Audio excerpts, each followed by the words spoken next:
ଖରା ଖରା ବେଳେ ବୁନୁ ତା ବୋଉ ପୁଣି ଦେଖୁଛି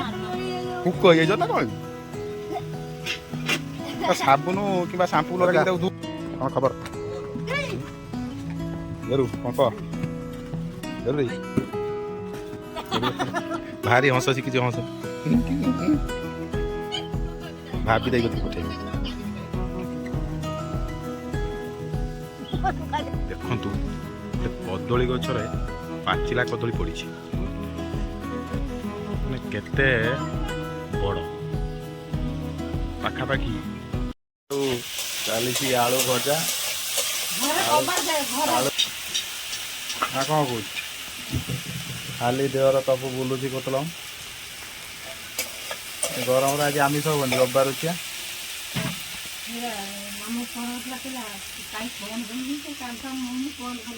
କିଏ ଓ ଶିପୁ ମୁଁ ଫୋନ୍ କରିନାହିଁ ନା କେଉଁଥିପାଇଁ ବାପା ମାଆକୁ ଫୋନ୍ କରିନାହିଁ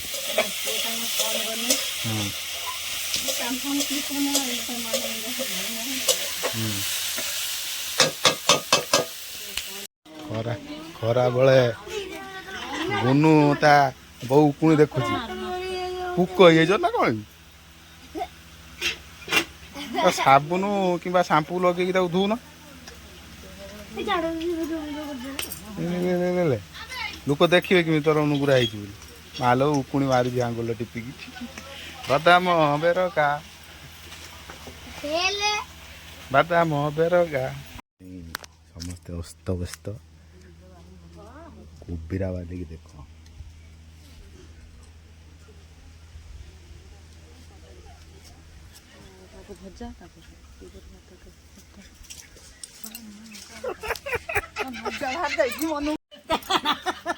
ଭାରି ହସ ଶିଖିଛି ହସ ଭାବି ଦେଇ ପଠେଇବି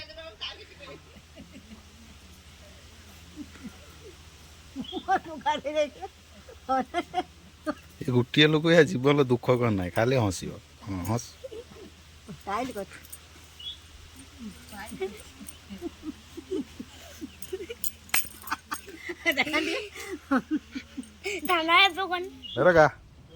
କଣ ଖବର ବେରୁ କଣ କହ ବେରୁ ରେ ବେରୁ ବର୍ତ୍ତମାନ ଫିଲ୍ଡିଂ କରୁଛି ଖେଳ ଚାଲିଛି ଏଇ ଯେଉଁ ଗରମର ତାଙ୍କର ଖେଳ ଚାଲିଛି ଲୋକ ପଦାକୁ ବାହାରି ପାରୁନାହାନ୍ତି ତାଙ୍କର ଖେଳ ଚାଲିଛି ନିଶା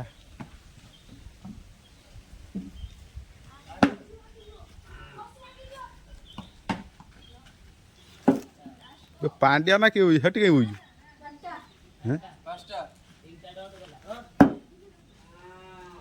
ପାଣ୍ଡିଆ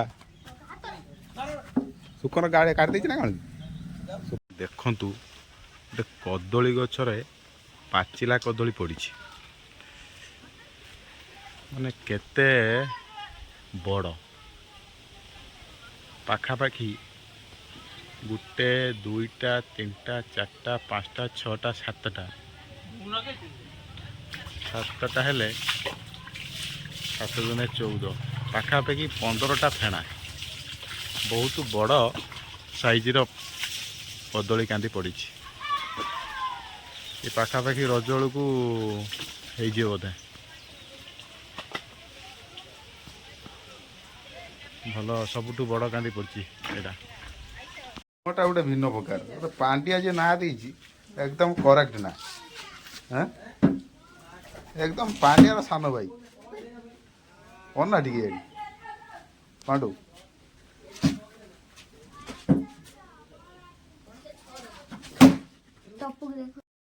ଏଇ ଗରମ ଦିନରେ এইଭଳି ଟାଇପ୍ର ଯଦି ଆପଣଙ୍କ ଗାଁରେ ମାନେ ପ୍ରାକୃତିକ ସୌନ୍ଦର୍ଯ୍ୟ ଥିବ ତାହେଲେ ସନ୍ଧ୍ୟା ସମୟରେ ବା ଗୋଧୂଳି ସମୟରେ ଆପଣମାନେ ଥଣ୍ଡା ପବନର ମଜା ନେଇପାରିବେ ଦେଖନ୍ତୁ ଗରମ ଦିନରେ ଏ ଗାଁ